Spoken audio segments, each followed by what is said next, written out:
What's the deal with Social Security tax brackets? So my man Mark has sent this email to me.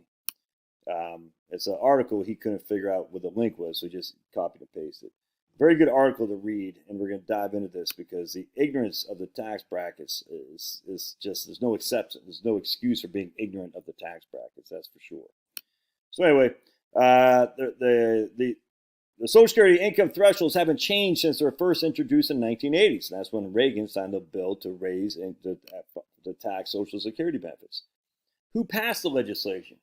Well, the Senate was controlled by the Democrats. The House was controlled by the Democrats. Reagan doesn't pass legislation. He just signs the legislation, the president, that was issued to him. Who is in the Senate to pass that legislation to tax Social Security benefits? Oh, Sniffy Joe Biden. Oh, but in 1993, who was in the Senate to pass the increase in Social Security tax benefits? Oh, Sniffy Joe Biden. But he's going to protect your Social Security from Trump, even though he's the one who reduced your benefits. That's just a fact. But Democrats don't want to hear that because they don't believe in the truth. The income tax brackets haven't been changed since 1980s and never have been adjusted for inflation, resulting in what some people call a stealth tax, 100%. Every year, more seniors end up crossing into the minimum thresholds and are required to pay taxes. From 1999, in 1999, we only had 7.4% of the tax returns were paying taxable Social Security benefits, or taxes on their Social Security, if you will. By 2046, it's expected to reach over 50%. Half the citizens receiving Social Security will pay taxes on their Social Security benefits. All right. The people who are most negatively impacted are those whose wages have only been increasing because inflation. Low-income people were below $25,000 was tax-free. Inflation has brought them right over $25,000. With Congress divided, changing tax laws will be difficult. Yep. I don't know where the tax laws are going to be, but tax funding is going to be. It's definitely difficult to make decisions. All right. So one of the things is low-income people, they don't pay any taxes on their Social Security, so it doesn't affect them. It affects the middle class. The Republican base. And the Republican politicians who supposedly are representing us, they do nothing to decrease our taxation on Social Security benefits. Nothing at all. But yet, they're going to pass an anti-Semitic hate law, which is pure freaking Orwellian. And yet, they're going to give money to Ukraine. And they're not going to do anything for the southern border. The whole thing is insane. Look, the Democrats are evil. The Republicans are just bad. That's all there is to it. But anyway, this is why you subscribe if you haven't subscribed. So I'm going to show with you something here why this isn't foreign.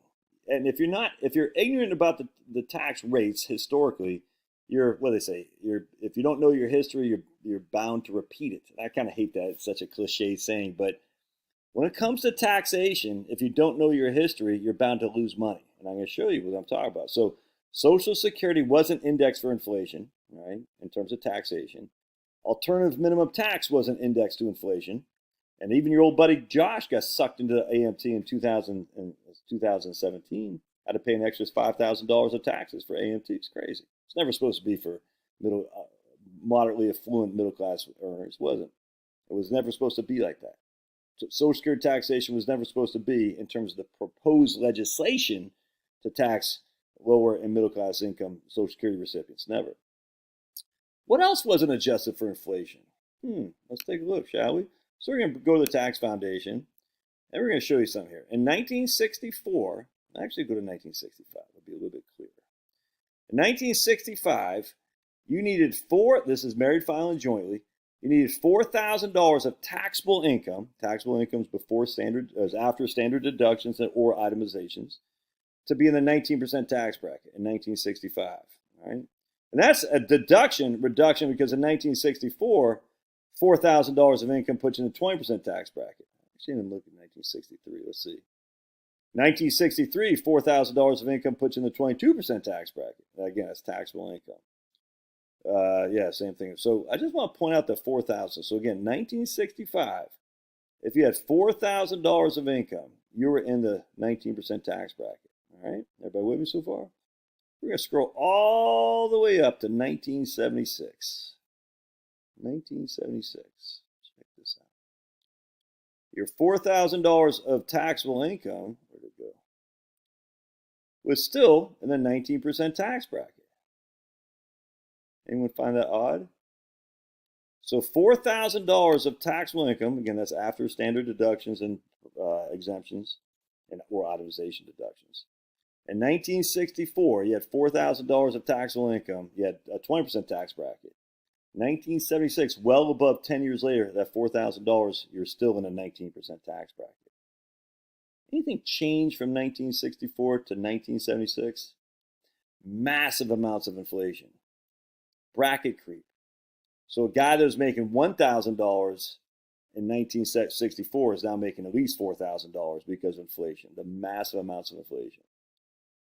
So now he's going up to a higher and higher tax bracket, not because he's making more net income, but because inflation is pushing him in a higher and higher tax bracket.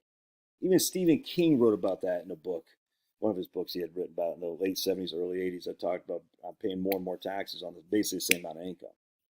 Because again, $4,000 in 1966 buys this one basket of goods. That same $4,000 in 1976 buys a much reduced basket of goods, except now you got to pay more taxes on it. That's bracket creep. They do the same thing with it. They did it with AMT. They did it with Social Security. They got rid of the AMT because Trump. But if we go back to getting rid of TCJA, the Tax Cut and Jobs Act, it's coming right back. Obama had no inflation for net investment income tax and the Medicare surtax. I can't remember if the Medicare surtax is it for. I think it's still at 200, 250. I think it is. So more and more people be sucked into the Medicare surtax too. The Republicans got rid of the NIIT not being adjusted for inflation, but the Medicare surtax is not adjusted for inflation. Still $200,000 for singles and $250 for married, if memory serves. Dude, I'm telling you, man, anytime there's some evil stuff these guys do. And then we can even go back to 1977. So now $4,000 is now 19%. They give us a tax cut. They raise the amount of money that would put you in the 19% tax bracket, which is now $7,200. All right, so again, you had that $4,000 all the way from 1964 to 1976 to be in the 19 or 20% tax bracket. And you had $4,000 in 1964, bought a hell of a lot more money than it did goods than it did in 1976. That's the tax code right there, man. And it wasn't until Carter did some good stuff. He's a better president than frickin' Nixon. I'll tell you that right now. He did some good stuff. Reagan was obviously much, much better than Carter, but Carter set it off in terms of deregulation, trying to moderate the tax codes, but he didn't do enough, obviously. And Nixon was just horrible. Actually, let's just go back to 1960, just see what the tax brackets were then, because this is bracket creep. That's what it's called right there. And you got to be paying attention to stuff. Yeah, 1960, 4,000, you're still in a 22% tax bracket. Isn't that crazy? 1958, with Eisenhower and Nixon. Remember, 1958, 4,000, still in a 22% tax bracket with Republicans, Eisenhower and Nixon. 1955, 4,000, 22% tax bracket. Man, look at that. From that's freaking nuts, dude. $4,000 in 1952, putting a 24% tax bracket, but $4,000 in 1976 was a 19% tax bracket.